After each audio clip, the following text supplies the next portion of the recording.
It is high time for France to lift its knee off our neck and put an end to this unjust oppression.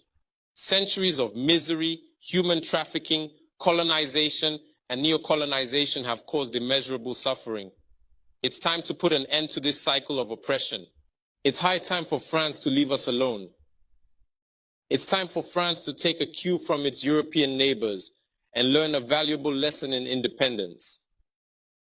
Germany is the leading economic power in Europe, significantly surpassing France, which is ranked as the third or fourth largest economic power globally. Germany does not exploit any country, any colony. I can mention Italy, I can mention Spain, who had colonies before, but who do not exploit anyone, who do not interfere, who do not impose leaders in their former colonies.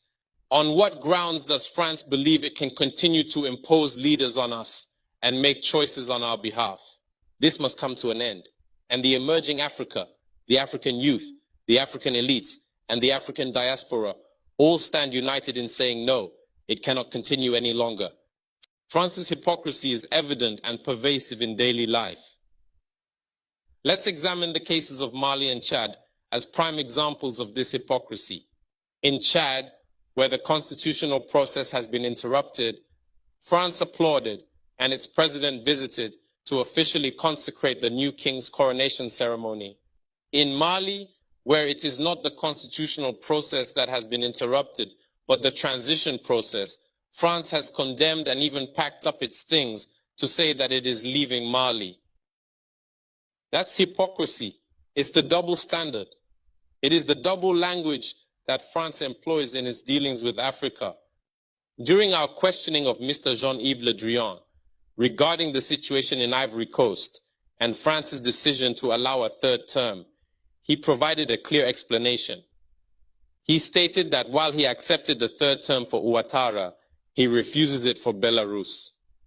He emphasized that France has condemned the situation in Belarus and has actively encouraged the European Union to do the same.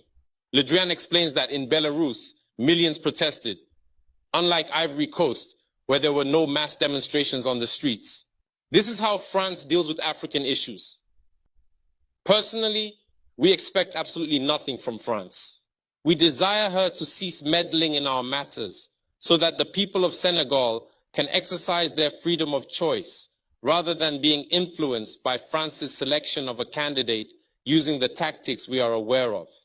We begin by targeting individuals, adorning them with the Legion of Honor or a similar knightly rank, enlisting them in Masonic lodges, and informing them to prepare themselves as they will be next in line. Even the hypothesis that Macky Sall may not succeed, we know who is being prepared by France. This must come to an end. It will not occur in this manner any longer. Let's be clear. We have absolutely nothing against the French people. In France, both political and citizen voices are rising to hold and express the same discourse as the one I am currently presenting to you. For example, the deputies, such as Mrs.